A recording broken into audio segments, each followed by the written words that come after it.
hello again. It's the Christmas season. The logical thing for me to do right now would be to review a more holiday-themed book. But you know, I've only found one Christmas book I've ever liked, and that was A Christmas Carol by Charles Dickens. And I'm not going to review that, because it's such an old book and everybody's already commented on it, reviewed it, and done so much with it that there's nothing more I could add to that book. So that aside, I decided to review a really great book that I read recently by one of my favorite authors and what I feel is one of the best authors of our time, and that is Neil Gaiman. Neil Gaiman is, he's better known for books such as Coraline, which was an awesome movie too, Stardust, that they also made an awesome movie out of, American Gods, and many others. This book is called Anansi, Boys, right there. This book has been likened to The Hitchhiker's Guide to the Galaxy by Douglas Adams.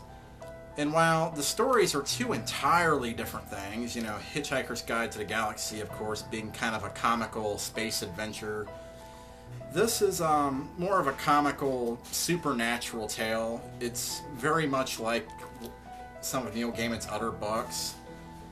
Well, okay, what's going on in this book is the main character, his name is Charles Nancy, but everybody calls him Fat Charlie. Fat Charlie finds out his father dies, and then shortly thereafter he finds out that his father is the African trickster god Anansi, who is a little mythical spider creature. And he also finds out he has a long-lost brother. Now, the thing about Charles, or Fat Charlie, is that you would think that he himself would be kind of godlike, seeing as how he's the son of a god. But no, he's not. He's the biggest dork in the world. He's such a dope, it's sad. And his long-lost brother, who he never knew, inherited all the god stuff, okay? And the problem is that he wants to meet his brother, and his brother comes around and just makes his life a living hell. It's quite hilarious. Along the way, Charlie encounters other these godlike creatures, a magical bird woman, and witches, and all kinds of crazy stuff. It's really awesome.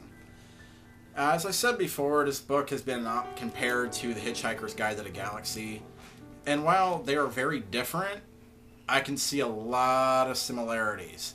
The main character, Fat Charlie, really reminds me of Arthur Dent in The Hitchhiker's Guide to the Galaxy, in that he's kind of he's a square, he's a geek, he's very uncomfortable, he has no class, no style.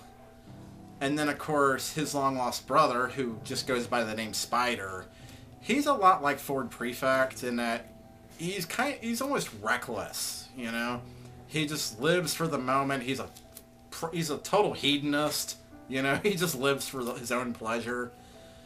Along the way, there's a lot of funny scenes. I'm not going to give any of them away because, really, if you read any one book this year, this has to be it. Because this is one of the best books I've read for a while. And if I had to guess, I would say, if this isn't the best book I read in 2011, it's certainly within the top 4. Okay? So be sure to check this out. It would be so awesome if they were to make a movie out of this one, just like they did with Coraline and Stardust. There's so much you could do with it. So be sure to check it out. That's Anansi, Boys by Neil Gaiman. And while you're at it, if you've never read anything by Neil Gaiman, be sure to check those out too. Because I tell you, he's one of the best writers alive, I think. And I think it's a shame that he's not taught in school more. Because I think a lot of kids, especially early high school level, could really appreciate some of the stuff that's going on, would find this very interesting, and possibly use it as a gateway to better reading. You read something good, maybe you're interested in reading something else later on. I don't know. So yeah, maybe you yourself know someone, like a younger person at home who isn't all that interested in books. Well, try to get them to read this or something like it. I think they'll really enjoy it because there's something for everybody in this. So be sure to check it out. I give it 5. I'll take it back. I give it 6 stars out of 5. I can't belittle how great of a book this is. So yeah, be sure to check it out, okay?